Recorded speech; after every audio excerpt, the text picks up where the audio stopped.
Чуйте ме и молете се тъй.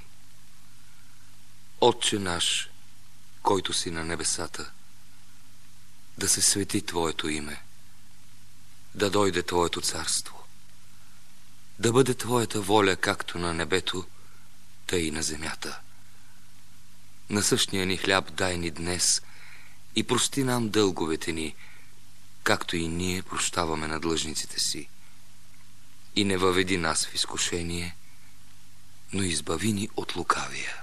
Исусе, те нямат повече вино. Зная, но още не е дошло времето аз да направя нещо. Напълнете деловите с вода. Сега налейте оттам и занесете чашата на стария сват. Господи, ела с мен вкъщи. Синът ми е болен и ще умре. Не позволявай да стане това, Господи. Ела у дома. Върви си по-скоро вкъщи. Синът ти е жив и здрав. Детето е здраво и те чака, господарю. В кой час му стана по-леко? Вчера, в 7-я час го остави болестта. Исус е Син Божий. Вярвайте му. Той излекува детето ми и може да прави хората щастливи.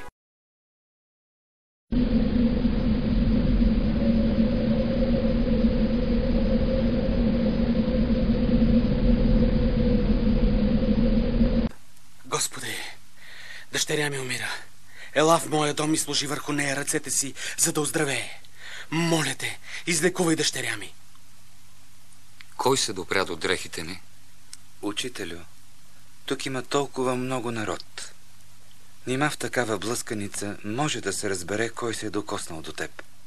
Аз знам, че това стана, защото почувствах сила, която излезе от мен.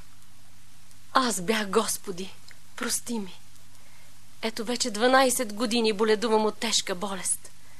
Лекувах се при много лекари, но не получих изцеление. Тогава си помислих, ако се допра само до дрехите ти, ще оздравея. И ето, веднага се почувствах по-добре. Твоята вяра те е спасила. Върви си с мир и бъди здрава от болестта си. Господарю, дъщеря ти умря. Не прави труд на Исуса, той вече не може да й помогне. Не бой се, Яире. Вярвай и ще стане чудо. Води ме в дома си. Защо сте се разплакали? Детето не е умряло, а спи. Нека в стаята да останат само бащата и майката на момичето и учениците ми. Момиче, на тебе казвам, стани.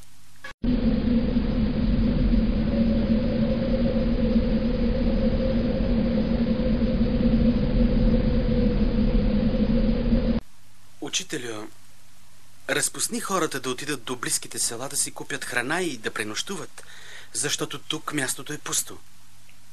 Защо ще карате хората да си отиват? Дайте им да ядат. Тук едно момченце има 5 ечемичени хляба и 2 риби. Ала колко е това за толкова много хора? Накарайте хората да насядат в редици. По 50 души всяка. Раздайте на насядалите хляба и рибите. Нека се нахранят. По пътя от Иерусалим за Ерихон вървял човек. Наоколо било пусто и безлюдно и само палещото слънце припичало на небето. Изведнъж се появили разбойници. Пребили до смърт пътника, ограбили му парите и го захвърлили да лежи в прахта. За щастие след малко по пътя се задал свещеник. Зарадвал се нещастникът, защото помислил, че свещеника ще му помогне. Ала той отминал, без дори да му обърне внимание. Минало още време и по пътя се появил левит. Левитът, разбира се, няма да ме отмине. Нали той е служител в Божия храм и трябва да помага на хората. Ала и левитът се приближил, погледнал лежащия на пътя човек и бързо отминал. Много време минало и нещастникът загубил всяка надежда за помощ. Изведнъж по пътя се задал човек, яхнал магаре. От тогова за помощ не мога да се надявам. Този е самарянин, а от много време евреите и самаряните воюват помежду си и се мразят. Ала нещастният евреин не бил прав. Приближил към него самарянинът и щом го съзрял, слязал от магарето си, дал му вода и превързал раните му. После внимателно го качил на магарето и го закарал в една страноприемница. Настанил го, нахранил го, а на другата сутрин, преди да си тръгне, извадил 2 динария, дал ги на стопанина на страноприемницата и му заръчал. Погрижи се за този човек. И ако похарчиш повече пари, ще ти ги върна, като дойда отново да нощувам тук. Кажете сега, кой от тези 3 ви се вижда да е бил близък на изпадналия в беда? Оня, който му стори милост, учителю. Постъпвайте и вие така и учете хората на същото. И свещеникът, и левитът забравили, че техен дълг е да се грижат за хората, а това било голям грях. Само самарянинът изпълнил своя дълг и се погрижил за човека, който имал нужда от помощ. И тъй, бъдете съвършени, както е съвършен и небесният Отец, Господа. Един човек имал 2 сина. Един ден по-младия от тях рекал на баща си: Татко, дай ми дела, дето ми се пада от имота. Бащата разделил имота и дал на малкия си син онова, който му се полагало. Синът взел парите, заминал за далечна страна и се заселил там. Ала не минало много време и той прахосал цялото си богатство. На всичко отгоре в страната, където се заселил, настанали гладни години и само богатите можели да си купят хляб. Трябва да си намеря работа при някой богат човек. Аз ще му работя, а той ще ме храни. Инак ще умра от глад. И ето, взел го на работа един богат човек и го пратил да пасе свинете му. Но станало така, че свинете всеки ден се пресищали от ядене, а богаташа просто забравил да изпраща храна за момъка. Замислил се младия човек. Слугите на баща ми имат хляб в изобилие. Пък аз умирам от глад.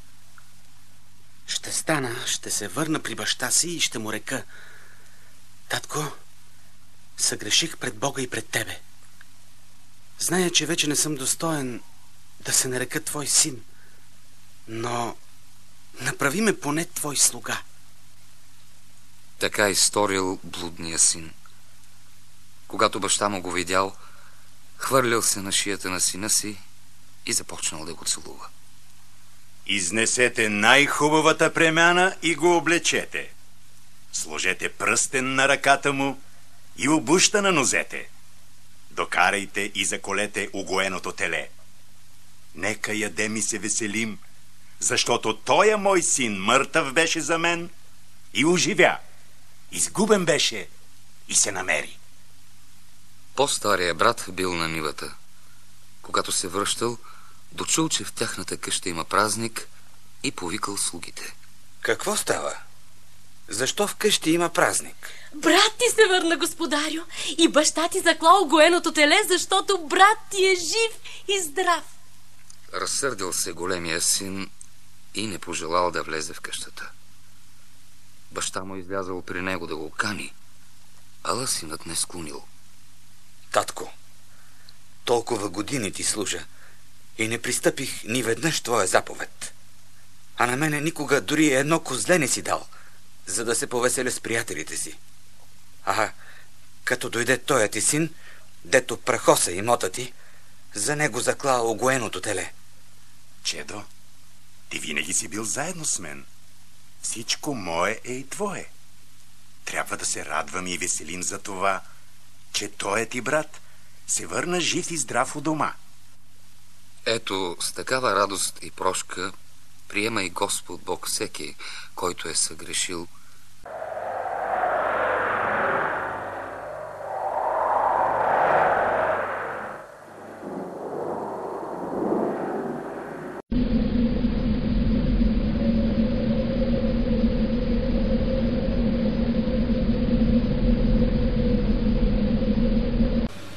Елате при мен всички, дето се трудите и сте обременени, аз ще ви успокоя.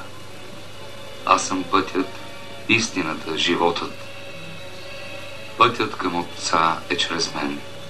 Ето, стоя на вратата и хлопам. Ако някой ме чуе и отвори, ще вляза при него.